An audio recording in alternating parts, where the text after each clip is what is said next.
Hello, it's Laura Kleber from My Home Matters, back with a new project for you today. So today I'm talking to you about a project that I did for my living room that I've been wanting to try for quite a while. So what I did was I found some prints that I liked. I wanted some leafy kind of prints that I could simplify a space in my room with. What we had there before was pretty busy. And I took some drywall compound, joint compound, and instead of painting over the stencil, I took a small trowel, I guess is what you would call it, and gently went over the entire thing. Now I'm using a canvas background, but you could use a wood background if you prefer. That's what I thought I was going to use. But because I wanted to get these done pretty quickly, I decided to go with canvas so that I didn't have to do all the prep of the background as well. I'm just using a very thin, like 1/8 inch thick canvas. And I'm spreading that over a very thin layer. The thicker you use, the more weighted the stencil is going to be when you try to pull the stencil back off again.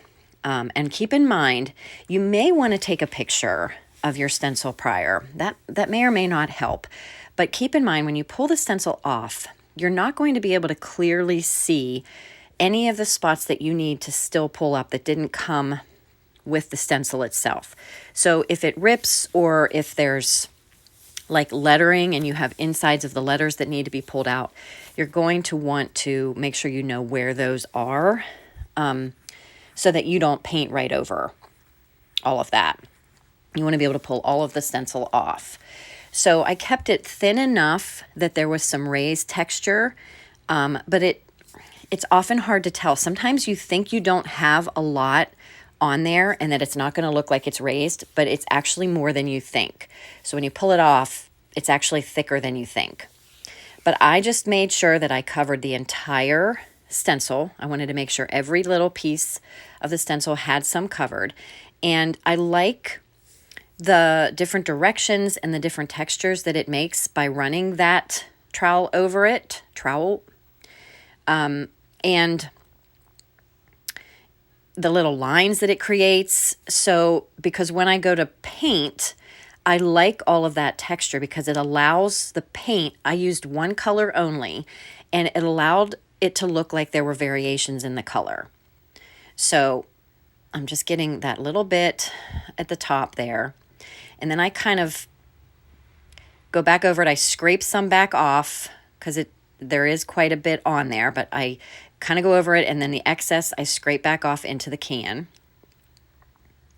And then I'm just purposely trying to create different directions with the texture and forming those just minor little lines. Nothing major, but just enough that you have some different variations throughout. Then I'm going to grab a corner and gently try to pull all of that off. And if you're used to doing this with paint, it's going to feel a little weird. But as you can see, left behind are some spots that are still filled in. So it might be wise to use a dark colored vinyl if you can to print your stencil, because then you're going to see it through a little bit better. And then you have to go in and kind of pull those all out because you don't want that to dry on. Then you let it dry for a couple of hours, and that should be good. Time-wise, you can kind of tell if it is not dry if when you touch it, if it's still cool to the touch. When you touch it, if it's not really cool to the touch anymore, you'll know. If it doesn't feel like you can smudge it or anything, you'll know that it's dry. But I would give it 2 to 3 hours at least to fully dry before we move on to the next step.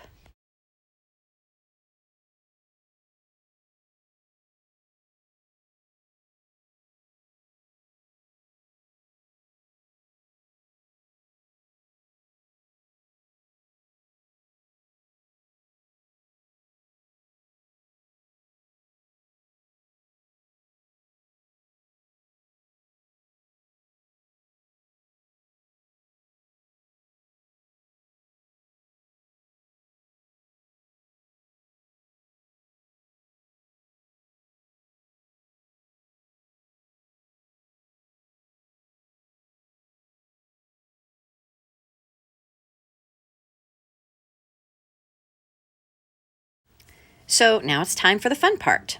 Well, more fun. I feel like this whole project was fun for me. This was just something different and I really enjoyed it. Now, this does take some time because I do pull the stencil off before I paint.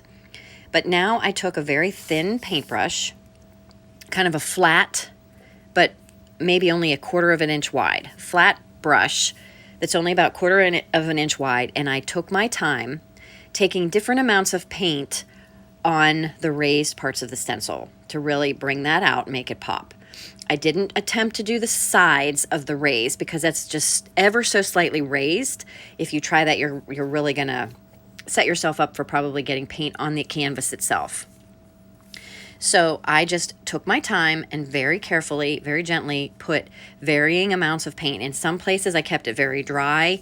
In other places I put, a good bit more on. So in the end, it looks like different darkness, different tones of the same color, or different transparencies, I guess. So I tried one of these first with a different pattern. I didn't end up liking the leaf pattern in the end, but I tried it with 3 or 4 different greens, maybe even like 5 different greens, and I wasn't happy with it in the end. I really just like this particular color. And by the way, the color that I'm using is, I believe it's called Juicy Kiwi.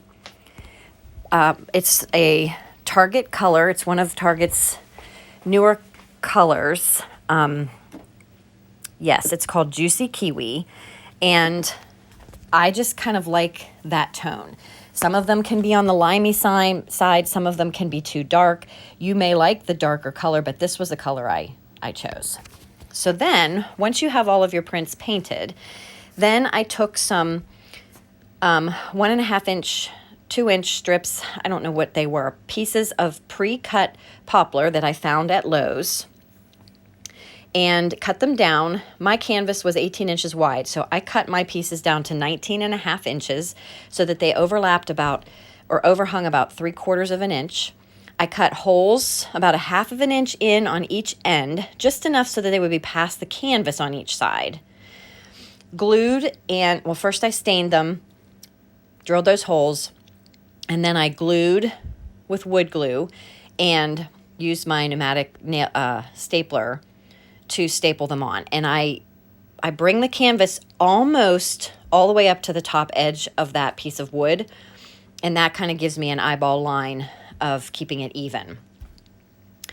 And it gives a little bit more stability, pulling that frame piece down over the front of the canvas almost all the way to the edge. And I put several staples in. I believe they were just 1/4 of an inch staples.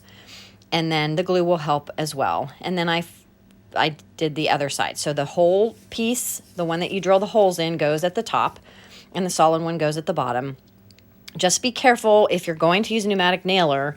I did find that one of my holes on one of the boards at the top, it blew out a little sliver right at the end of the hole because I tried to staple too close to the hole.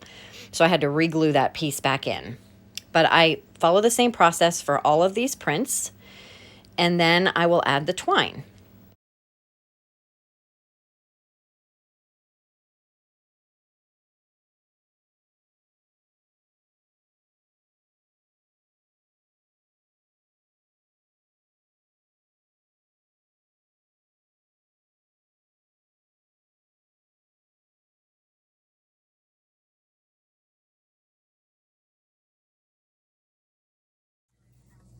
Now, the twine part is easy. The hanging part, if you have multiples, can be tricky. If you're only doing one, easy peasy. Insert a piece of twine thick enough that you can tie a double or triple knot. If you insert it from behind, tie a double or triple knot, and then you can make sure that it doesn't pull back through. Any excess you can clip off. And then you can do the same thing on the other end. Now, when I first did these, I thought I was going to be doing 3. In my mind, I had 3 going across, side by side, hanging over a short wall that's kind of behind our couch. There's part wall and part opening behind the couch.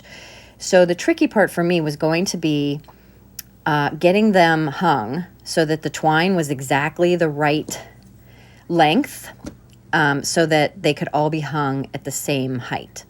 Now, a little trick that I have. Now, I ended up not liking 3. When I hung them up, you'll see in a second, I didn't mind it when I first attempted with brown paper, hanging them up to see what it looked like. But when I hung them up, I didn't actually like 3 across. So I ended up doing a 4th one and creating a 2x2 grouping. So because of that, I didn't have the height to use kind of that triangular look at the top with the twine. I had to pull the twine all the way through as tight as possible so that there really wasn't much give on the back. I just had a piece of twine to hang on a nail. Here you see that triangle kind of at the top that I'm forming, but I ended up not being able to do that. So what I did was I got some brown paper, I measured them out, cut them. I didn't like the 3, so I went with a 4, and then I hung them up with the twine, and here is the final result. So I hope you enjoyed that project.